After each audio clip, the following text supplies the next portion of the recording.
Hello दोस्तों, तो आज हम करने वाले हैं दो, ऑल्दो, इवन दो और उसके साथ यट, स्टिल, इवन देन या देन ऑल्सो का यूज़।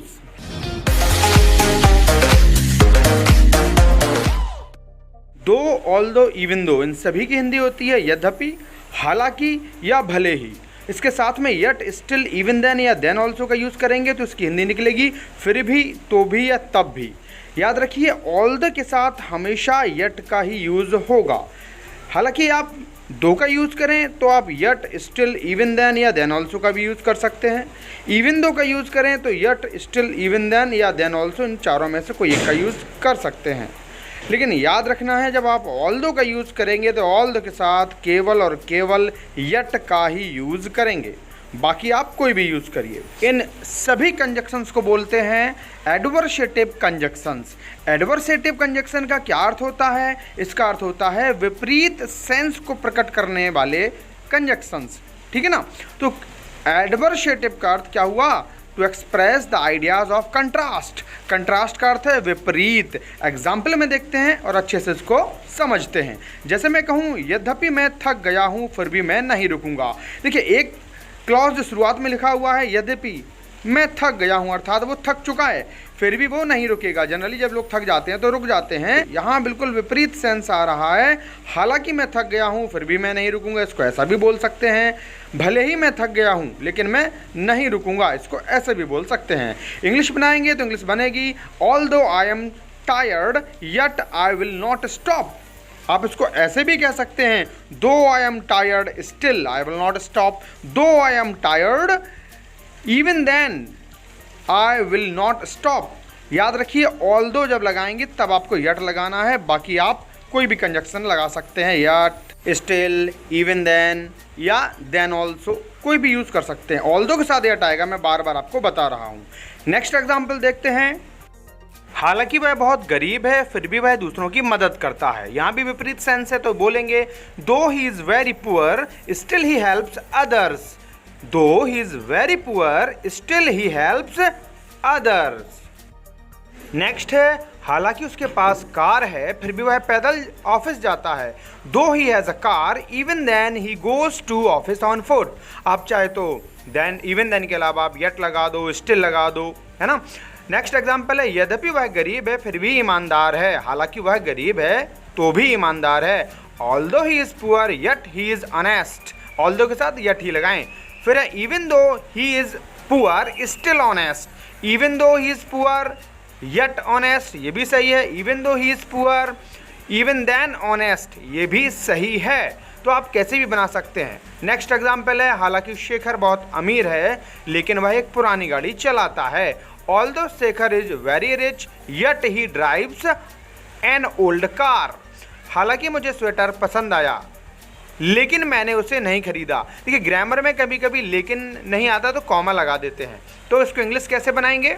दो I liked the sweater yet I did not buy it. यदि आप यट ना लगाएं तो कॉमा लगा दें। ग्रामर में लिखते समय आप कॉमा लगा सकते हैं। Though I liked the sweater yet या comma I did not buy it. अब चूंकि बोलने में तो कॉमा थोड़ी बोलेंगे, बोलने में तो यट बोलेंगे। यट ना बोलो तो आप स्टिल बोलो, इवन देन बोलो, या जो भी आप बोलना चाहें। उन चार कंजक्शन मैंने आपको बताए, उनमें से कोई भी एक यूज़ कर सकते हैं। ऑल्दो के साथ यट ही लगाएं। मैं बार बार समझा रहा हूँ, यहाँ प्रॉब्लम होती है। अगला एग्जाम्पल है, हालांकि वे धीमी आवाज़ में बात कर रहे थे फिर भी या तो भी मैं उन्हें सुन सकता था। Though they were talking in undertones still या यट लगा दो या इवन देन लिख दो, आई कुड हियर देम। तो बनेगा though they were talking in undertones still I could hear them. Next है, वे इस साल शादी करेंगे हालांकि तारीख अभी तय नहीं हुई है। इंग्लिश बनाएंगे, they will get married this year although the date has not been decided yet. देखिए, इसमें ऑल्दो बीच में यूज़ किया गया है तो आप बीच में भी यूज़ कर सकते हैं, मतलब सेकेंड क्लॉज में। नेक्स्ट है, मैंने उससे न जाने का निवेदन किया लेकिन वह चला गया। He went away although I begged him not to go. उसको आप ऐसे भी कह सकते हैं, although I begged him not to go yet he went away. Next example है, यद्यपि वह बीमार थी फिर भी वह स्कूल गई। Although she was ill yet she went to school. She went to school although she was ill, ऐसा भी बोल सकते हैं। चलिए अब बात कर लेते हैं इवन दो के बारे में, क्योंकि आप सोच रहे होंगे कि इवन दो तो अभी तक यूज़ ही नहीं किया।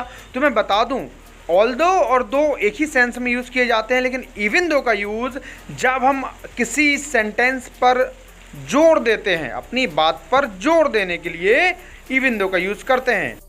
जैसा कि मैंने यहाँ नोट दिया हुआ है, इवन दो is a stronger form of although. Even though क्या है? ऑल्दो का स्ट्रॉन्गर फॉर्म है। मतलब जहाँ आप ऑल्दो या दो लगा रहे हैं, यदि आप इवन दो लगा देंगे तो उसका महत्व कुछ ज़्यादा ही हो जाएगा।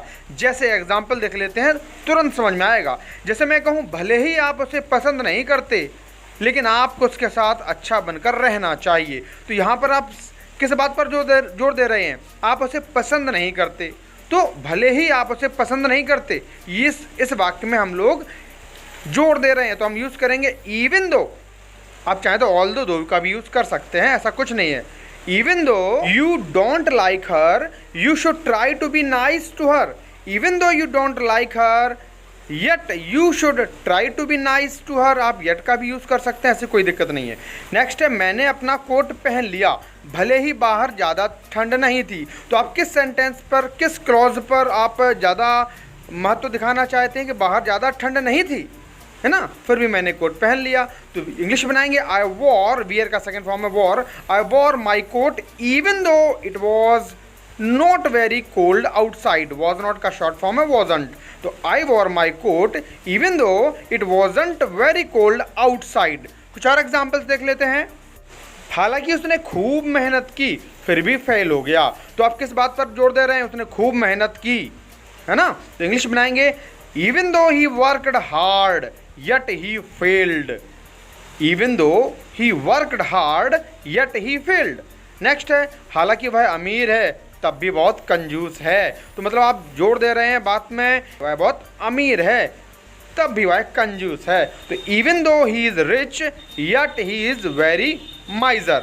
आप इवन दो के अलावा दो ऑल्दो भी यूज़ कर सकते हैं, लेकिन ये स्पेशल सेंस समझ सकते हैं आप कि जब अपनी बात पर आप ज़्यादा महत्व देना चाहें, ज़्यादा जोर देना चाहें, तो हम इस प्रकार से यूज़ कर सकते हैं। कुछ और एग्जाम्पल्स हैं जो कि ऑल्दो से बनाए हुए हैं, देख सकते हैं। यद्यपि वह जंक भोजन बहुत खाता है, जंक फूड बहुत खाता है, फिर भी वह अपने शरीर को स्वस्थ रखता है। Although he eats a lot of junk food yet he keeps his body healthy. Next है, हालांकि अशोक के पिता एक राजा थे, लेकिन उसको एक आम आदमी के बेटे की तरह पाला गया। इंग्लिश कैसे बनाएंगे? Although Ashok's father was a king yet he was brought up like a common man's son. ठीक है ना? नेक्स्ट देखते हैं, हालांकि अमित के पास गाड़ी है लेकिन उसे ड्राइविंग करनी नहीं आती है। कॉमा का अर्थ लेकिन है, या तब भी है, तो भी है, ऐसे ही बोल सकते हैं। तो although Amit has a car yet he doesn't know how to drive one. या इसको ऐसे कह सकते हैं, though Amit has a car still या even then he doesn't know how to drive one, या ड्राइव अ कार, ऐसे भी बोल सकते हैं। ठीक है ना? तो उम्मीद करता हूँ आपको ऑल्दो या दो या इवन दो और इसके साथ जो भी कंजक्शंस हैं उनका यूज़ करना आपको अच्छे से आया होगा। तो आज की वीडियो के लिए बस इतना ही। यदि आपको ये वीडियोस अच्छे लग रहे हैं, आपको कुछ ज्ञान मिल रहा है, तो प्लीज़ लाइक कीजिए, शेयर कीजिए, सब्सक्राइब कीजिए और बेल आइकन को दबा दीजिए। Thank you everyone.